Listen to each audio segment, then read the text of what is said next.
सच्चिदानंद भगवान की जय। जय श्री राम। गुरु प्यारी साध संगत जियो, ये निर्जला कास्ती के उपलक्ष्य में हर साल स्पील लगाई जाती है जीटी रोड में। साथ ही पंजवें पातशाही गुरु अर्जन देव जी का शहीदी दिन के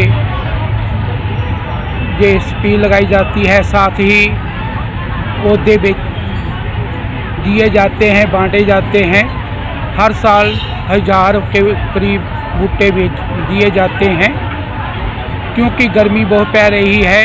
रुख को लगाना और कुख को बचाना और पानी जल को भी बचाना, ये संदेश है कि हर को बूटा लगाना चाहिए। अपने सांस लेने के लिए, वातावरण को शुद्ध करने के लिए।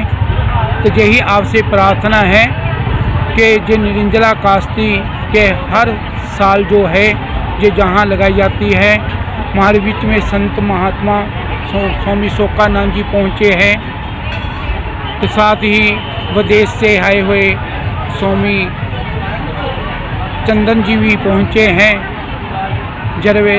तो इसलिए प्यारी साध संगत जियो, जहाँ लंगर भी का प्रसाद भी बांटा जा रहा है, फल फ्रूट का भी, चनियों का भी, जिसको हम प्रसाद के कुलचे छोले का प्रसाद है, और जल भी लगाया गया है, जल जीरा का भी लगेगा।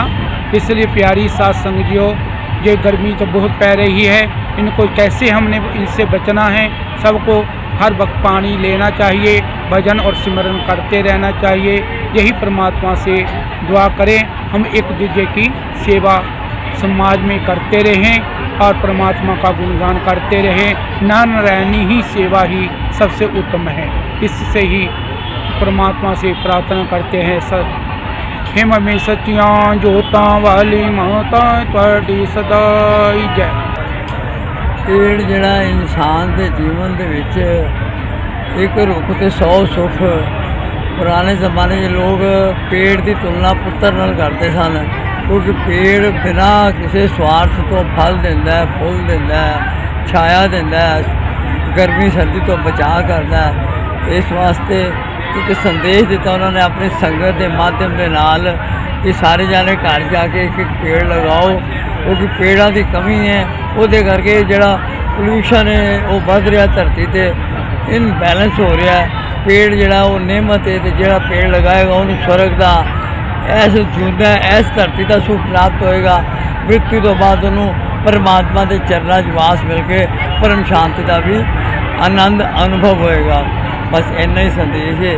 तो सबनों आप अपने घर जाके जोड़े रुख लगा लेते हैं इन्होंने लगावे, यहो ही सच्ची साधना है, तो यहो ही सच्चा प्रयत्न है साथ। मैं बता दूं कि मैं रहता हूं यूरोप में, जर्मन के फ्रैंकफर्ट शहर में। मुझे ये लगा है कि वैसे तो भारत भूमि जैसा कहीं पूरी दुनिया में कोई देश नहीं है। मैं कई देशों में घूम के आया हूँ, लेकिन अवेयरनेस मतलब जो सजगता होती है ना, हमें उसका इन माध्यम से जल बचाना है, जल का संरक्षण करना है, वृक्षों का संरक्षण करना है, और जो अपने जो पुरानी संस्कृति है उसका संरक्षण करना है। ये बहुत बड़ा हमारी आरती महाराज जी ने जो वृक्ष बांट के और जल का जो छबील लगा के जो किया है ना, ये हमारे लिए जल ही जीवन है। हमारा तो बहुत पहले से एक उद्देश्य ऐसा रहा है, हम एक लोगो लगा के रखते हैं अपने साथ में, जल ही जीवन है। तो इसके साथ में जल क्या है कि जल नहीं रहेगा तो हमारा कल नहीं होगा, सीधी सी बात है। वृक्ष नहीं होगे, ऑक्सीजन कहाँ से आप लोगे?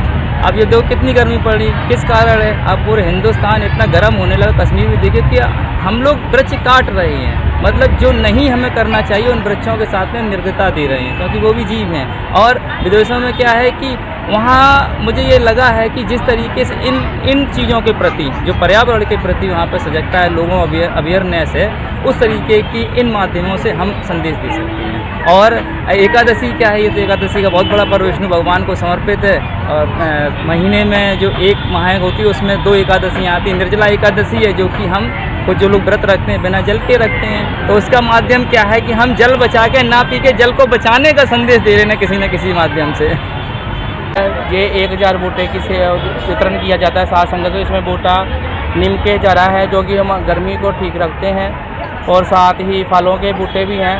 संगत को जैसे बच्चों की परवरिश करते हैं ऐसे ही बूटों की परवरिश आपने करनी है। हर साल ये बूटे को वृक्ष वितरण किया जाता है। इसी साथ संग बड़ी उत्साह के साथ गुरु महाराज जैसे लेती है प्रसाद, ऐसे ही बूटे का प्रसाद लेके जैसे अपने बच्चे का पालन पोषण करते हैं, ऐसे वृक्षों का पालन पोषण भी करते हैं। आप सभी का भी बहुत बहुत धन्यवाद।